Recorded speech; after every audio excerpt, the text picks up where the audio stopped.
ఉద్యమాలకు పురిటిగడ్డైన సిక్కోలు అప్పుడు ఇప్పుడు ఎప్పుడు వెనుకబడిన ప్రాంతంగానే మిగిలిపోయింది.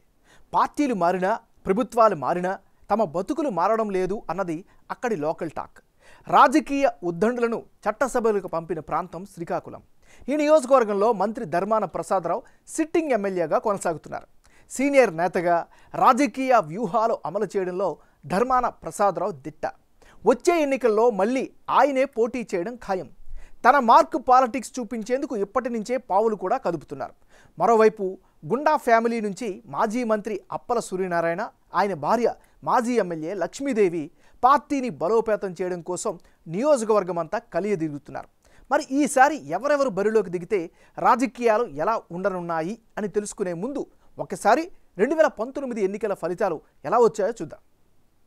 2019 ఎన్నికల్లో శ్రీకాకుళం నియోజకవర్గంలో వైసీపీకి 47%, తెలుగుదేశం పార్టీకి 44%, ఇతరులకు 5%, జనసేనకు 4% ఓట్లు దక్కాయి. అంటే 2019 ఎన్నికల్లో వైసీపీ అభ్యర్థి ధర్మాన ప్రసాదరావు ఏకంగా 47% ఓటు షేర్ సాధించి సిక్కోలులో విజయం సాధించారు. ఆయన పర్సనల్ ఇమేజ్తో పాటు వైసీపీ వేవ్ ఆయనకు బాగా కలిసి వచ్చింది. ఇక టీడీపీ నుంచి బరిలో దిగిన గుండా లక్ష్మీదేవి కూడా గట్టి పోటీని ఇచ్చారు. అంతటి వైసీపీ వేవ్లో కూడా ఆమె 44% ఓట్లు సాధించారు. అయితే జనసేన నుంచి బరిలోకి దిగిన సర్వేశ్వరరావు 4% ఓట్లు సాధించారు. జనసేనాని పవన్ కళ్యాణ్ చరిష్మాతో ఆ ఓట్లు పోలయ్యాయని చెప్పాలి. ఇతరులకు 5% ఓట్లు దక్కాయి. మరి ఈసారి అసెంబ్లీ నియోజకవర్గాల్లో ఏ పార్టీ బలమేమిటి, బలహీనత ఏమిటి? టీడీపీ మళ్ళీ బౌన్స్ బ్యాక్ అవుతుందా? ఫ్యాన్ పార్టీ టాప్ స్పీడ్లో తిరుగుతుందా? రాబోయే ఎన్నికల్లో పరుగుకు సిద్ధమవుతున్న రేసు గుర్రాలు ఎవరు అనే దానిపై బిగ్ టీవీ ఎక్స్క్లూజివ్ సర్వేలో నిర్వహించింది. ఇప్పుడు ఆ వివరాలను చూద్దాం. అభ్యర్థుల వారీగా ఎవరి బలాలు బలహీనతలు ఏంటో చూద్దాం. ముందుగా ధర్మాన ప్రసాదరావు. ధర్మాన ప్రసాదరావుకి ఈసారి అనుకూలమైనటువంటి అంశాలేంటి? సమర్థవంతంగా ప్రభుత్వ సంక్షేమ పథకాలను లబ్ధిదారులకు అందించే ప్రయత్నం చేశారు. ఇది ఖచ్చితంగా ఆయనకి ప్లస్ అయ్యే అవకాశాలు కనిపిస్తుంది. మరి ధర్మాన ప్రసాదరావుకి ఈసారి మైనస్ అయ్యే పాయింట్స్ ఏంటి? ఎన్నికల హామీలు పూర్తి స్థాయిలో అమలు కాకపోవడం ప్రధానమైనటువంటి మైనస్. మరోవైపు ఎన్నికల తర్వాత ఎక్కువగా ప్రజలకు అందుబాటులో లేకపోవడమే ప్రధానమైనటువంటి మరో మైనస్. మంత్రి పదవి దక్కే వరకు నియోజకవర్గాన్ని పట్టించుకోకపోవడం, పదవీ కాలం ముగిసే సమయంలో శంకుస్థాపనలు చేయడం, ఇవన్నీ కూడా ఈయనకి మైనస్గా కనిపిస్తున్నాయి. మరోవైపు సంక్షేమ పథకాలు అమలు తప్ప ఇంకేమీ అభివృద్ధి జరగలేదు అనేటటువంటి అభిప్రాయం కూడా స్థానికంగా బలంగా వినిపిస్తోంది. రోడ్ల అభివృద్ధి కూడా కనీసం చేయలేదు అనేటటువంటి విమర్శలు కూడా వెల్లువెత్తుతున్నాయి. మరోవైపు కలెక్టరేట్ భవనాన్ని నిర్మిస్తామని చెప్పారు, అది ఇప్పటి వరకు పూర్తి చేయలేకపోయారు. మరోవైపు శ్రీకాకుళం నగర అభివృద్ధి హామీ వెనుకడు పడిపోయింది. సో అదైతే ఆశించిన స్థాయిలో కనిపించడం లేదు. ఇవన్నీ కూడా ఈయనకి మైనస్ అయ్యే అవకాశాలు కనిపిస్తున్నాయి. ఓవరాల్గా ఇది ధర్మాన ప్రసాదరావుకు ఉండేటువంటి ప్లస్లు మైనస్లు. తెలుగుదేశం పార్టీ నాయకురాలు గుండా లక్ష్మీదేవి. మరి గుండా లక్ష్మీదేవికి ఈసారి అనుకూలంగా ఉండే అంశాలేంటి? ప్రధానంగా ఆమె యొక్క భర్త సూర్యనారాయణ రాజకీయ చరిష్మా ఖచ్చితంగా ఈమెకి అడ్వాంటేజ్ అయ్యే అవకాశాలు కనిపిస్తుంది. నియోజకవర్గంలో చాలా యాక్టివ్గా ఉంటున్నారు, ప్రజలతో మమేకమవుతున్నారు. ఇది కూడా అనుకూలమైనటువంటి ఫ్యాక్టర్. అధికార పార్టీ ఇచ్చిన హామీలు పూర్తి స్థాయిలో అమలు కాకపోవడం కూడా ఈమెకి కలిసి వచ్చే అంశం.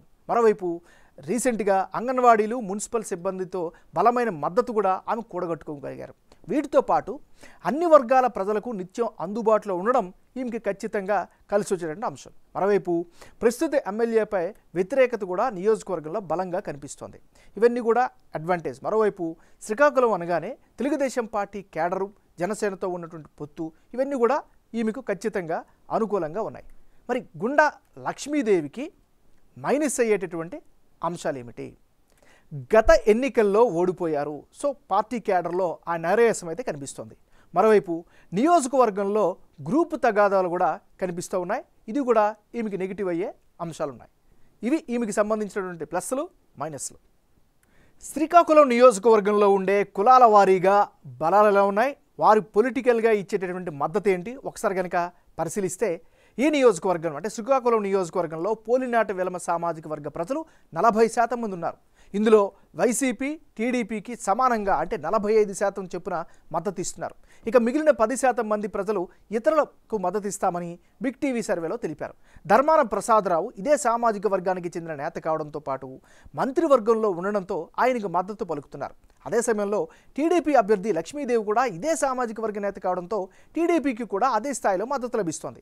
అయితే టీడీపీకి పార్టీకి చెందిన ప్రస్తుత ఎంపీ రామ్మోహన్ నాయుడు కూడా ఇదే సామాజిక వర్గ నేత కావడం ఆ పార్టీకి మరింత కలిసి వచ్చే అవకాశాలున్నాయి. చాలామంది వైసీపీ ప్రభుత్వ తీరుకు వ్యతిరేకంగా ఉన్నట్లు బిగ్ టీవీ సర్వేలో తేలింది. ఇక మత్స్యకార సామాజిక వర్గ ఓటర్లు 17% మంది ఉంటే ఇందులో వైసీపీకి 40% మద్దతిస్తుంటా టీడీపీ జనసేన కూటమికి 55% మంది, ఇతరులకు 5% మంది మద్దతు పలుకుతున్నారు. వైసీపీ మద్దతు ఇచ్చే వారిలో మెజారిటీ ప్రజలు మత్స్యకార నేస్తం లబ్ధిదారులు అనే చెప్పాలి. అయితే ఇదే సామాజిక వర్గంలో టీడీపీ జనసేనకు సంప్రదాయ ఓటర్లు కనిపిస్తున్నారు. టీడీపీ ప్రభుత్వ హయాంలో ఆదరణ పథకం కింద అనేక మంది సబ్సిడీ రేట్లకు బోట్లు కొనుగోలు చేసుకున్నారు. ఇక కాలింగ సామాజిక వర్గంలో ఉన్న 10% ఓటర్లలో మెజారిటీ వర్గం అంటే 50% మంది వైసీపీకి మద్దతు పలుకుతున్నారు. ముఖ్యంగా కళింగ కార్పొరేషన్ ఏర్పాటు చేయడం బాగా కలిసి వచ్చింది అని చెప్పుకోవాలి. ఇక 45% మంది ప్రజలు టీడీపీ కూటమికి జై కొడుతున్నారు. టీడీపీ హయాంలో బీసీ లోన్ పథకం కింద ఉన్న లబ్ధి పొందారు. అయితే వైసీపీ ప్రభుత్వం అధికారంలోకి రాగానే ఈ స్కీమును నిలిపేసింది. దీంతో వారంతా కూడా టీడీపీకి మద్దతు పలుకుతున్నారు. ఇక 9% మంది ఉన్న కళింగ వైశ్యుల్లో వైసీపీకి 45% మద్దతు పలుకుతుంటే 55% మంది టీడీపీ కూటమికి, 5% మంది ఇతరులకు మద్దతు అందిస్తున్నట్టుగా తెలుస్తోంది. నియోజకవర్గంలో 8% ఉన్న ఎస్సీ ఓటర్లలో 55% మంది వైసీపీకి మద్దతు పలుకుతుంటే 40% టీడీపీకి, ఇతరులకు 5% మద్దతు పలుకుతున్నట్లు బిగ్ టీవీ సర్వేలో తేలింది.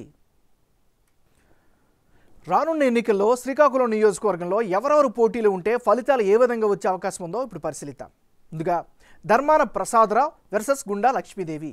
వీళ్ళిద్దరే కనుక బరిలోకి దిగితే ఆ పక్షంలో వైసీపీకి 43%, టీడీపీకి 49%, ఇతరులకు 8% ఓట్లు దక్కే అవకాశాలు ఉన్నట్లుగా సర్వే ద్వారా తెలుస్తోంది. అంటే ఇప్పటికిప్పుడు ఎన్నికలు జరిగితే శ్రీకాకుళంలో గెలుపు అవకాశాలు ఎక్కువగా టీడీపీకే ఉన్నట్లు బిగ్ టీవీ సర్వేలో తేలింది. టీడీపీ అభ్యర్థి లక్ష్మీదేవికి 49% ఓట్లు పోలయ్యే అవకాశాలున్నాయి. గతంలో జనసేన కారణంగా చీలిన 5% ఓట్లు కూడా ఈసారి టీడీపీకి పడే ఛాన్సెస్ కనిపిస్తున్నాయి. ఇక ప్రస్తుత ఎమ్మెల్యేగా ఉన్న ధర్మాన ప్రసాదరావుకు 43% మాత్రమే ఓట్లు పడే ఛాన్సెస్ ఉన్నట్లు తేలింది. ఇక ఇతరులకు 8% ఓట్లు పోలయ్యే అవకాశాలు కనిపిస్తున్నాయి. ఇది ఇవాల్టి పందెంకోళ్ళు ఎపిసోడ్. చూస్తూనే ఉండండి బిగ్ టీవీ.